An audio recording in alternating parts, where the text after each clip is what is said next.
Hi, I'm Janie Haddad, and we're in Los Angeles today with Tania Katan, author of My One Night Stand with Cancer, a humorous memoir about her 2 bouts with breast cancer at age 21 and 31.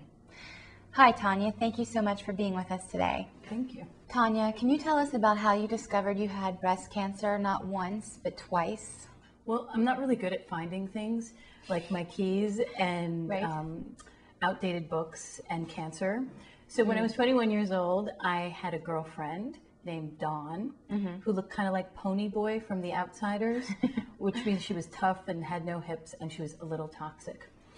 So Dawn and I were doing what we usually did, which was make out, because talking wasn't really a point where we connected.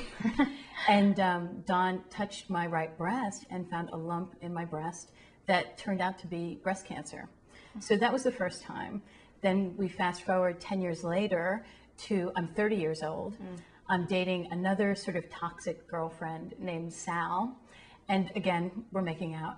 And she touches my remaining breast, my left breast, and also finds a lump in my breast, which turns out to be breast cancer. So I guess in retrospect, I realized that icky girlfriends equal lumps. So what inspired you to write the book? I remember I came back from chemotherapy and I was bald and yellow and just like this hunched over little sickie. And I went to Barnes & Noble, and it was actually National Breast Cancer Awareness Month. They had a little pink table set up with all of these memoirs. So I started doing my research and pawing through all of these memoirs and looking through the contents.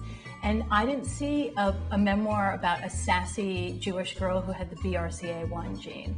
And I didn't see a memoir about, you know, a young woman who was strong enough to run 10Ks after she had her boobies removed. And so I realized that my book wasn't there, and that I had 2 choices. I could wait for the book to be written, or I could go home and write it myself.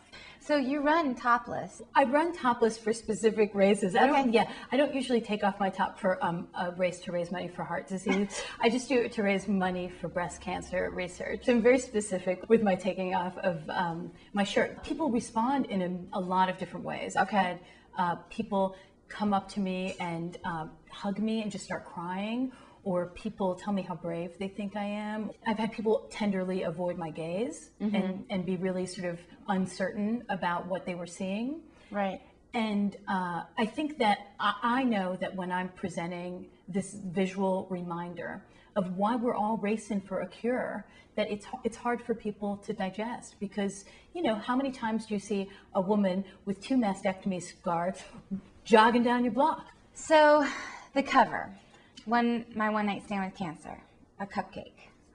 Why a cupcake? One of the reasons why I decided on a cupcake for the cover is because I thought a cupcake is the perfect metaphor for a one-night stand. Oh, a cupcake is totally desirous. You want to eat it. It's yummy. You're drawn to it. But you eat it, and then you realize the frosting stains your lips, and there's all those empty calories and sugar. And just like a one-night stand, you should only have one, but you keep coming back for more. That's part of the cupcake. And the other part of the cupcake is, if you notice, if you're a studier of cupcakes, you realize that all cupcakes have these little slightly irregular bodies. Like they're always dented and they have little crinkles, and that's part of their charm. Right. And so that's why when I was thinking about this cupcake, I thought, oh my gosh, that's my little body. It's got all these little dents and crinkles and scars, and it's, you know, it's slightly irregular, but it's this beautiful treat. What would you like people to take away from your book? I would like people who read My One Night Stand with Cancer to take away the fact that when we are walking around in this world and we do not see an image that represents us, it is our job to embody that image. That's what I want them to take away. Well, thank you so much. Yeah, thank you. As another cancer survivor, Melissa Etheridge says, My One Night Stand with Cancer by Tania Katan is playful, passionate, and downright beautiful. This is a memoir filled with humor and forged by the unthinkable, and it's a great read, so pick up your copy today. I'm Janie Haddad, and goodbye. If your breasts were magically offered to you, Would you take them back? You know, my boobies were so cute. They were a really good time. They were like pink and snuggly and sensitive, and I loved them. Right. But having this new physique, like this kind of smooth landscape, I feel like I have a little puppy's belly. Like I feel really calm and connected to my new body. So the answer is no.